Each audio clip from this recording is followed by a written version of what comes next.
اچھا، میں آج آپ کو بیر خاتم ایک زیارت کے بارے میں بتانے جا رہا ہوں۔ یہ مسجد قباء کے جہاں پہ باہر یہ رائٹ سائڈ پہ مصلی ہے نا، باہر نکلے نا تو اس سائڈ پہ ہے، یہ آئیں، یہ دیکھیں، یہ مسجد قباء ہے اور یہ کنواں ہے۔ یہ کنویں کا نشان ہے، اس وقت زمانے میں کنواں ہوتا تھا۔ اچھا، اس کنویں کے پاس حضرت محمد صلی اللہ علیہ وسلم اکثر آ کے بیٹھتے تھے۔ اس میں آ کے یہ حویلی ٹائپ، اس وقت جو بکس میں لکھا ہوا ہے کہ حویلی ٹائپ بنی ہوتی تھی، اور جو ہے یہاں پہ چار دیواری ہوتی ہوگی، تو وسلم یہاں پہ آ کے لاتیں لٹکا کے آرام فرماتے تھے، بیٹھتے تھے۔ تو ایک دن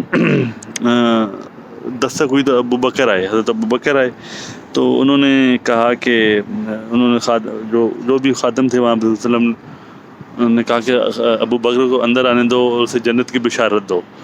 اس کے بعد پھر وہ ان کے دائیں طرف آ کے بیٹھ گئے، اور پھر اس کے بعد جو ہے پھر دوبارہ دستک ہوئی تو حضرت عمر آئے، اور ان کا جو حضرت عمر آئے، تو اس کے بعد انہوں نے وسلم نے کہا کہ حضرت عمر کو بھی اندر آنے دو اور ان کو جنت کی بشارت دو، تھوڑی مشکلات کے ساتھ۔ تو جو ہے وہ پھر وہ آ کے بیٹھ گئے ان کے بائیں طرف۔ پھر اس کے بعد جو ہے وہ پھر پتہ چلا کہ حضرت عثمان رضی اللہ عنہ بھی آئے ہیں، تو حضرت عثمان جو ہے جدھر حضرت وسلم بیٹھے تھے بالکل سامنے آ کے بیٹھ گئے۔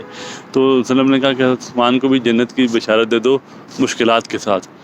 وہ جو روایت، جو ہسٹری وہ کہتی ہے کہ یہ یعنی کہ حضرت عمر کو بھی شہید کیا گیا اور عثمان کو بھی کافی مشکلات، یعنی کہ یہ مشکلات انہوں نے پہلے بتا دیا تھا کہ یہ مشکلات آئیں گی۔ اور جو ہے اس کے بعد وہ جو سامنے بیٹھے ہیں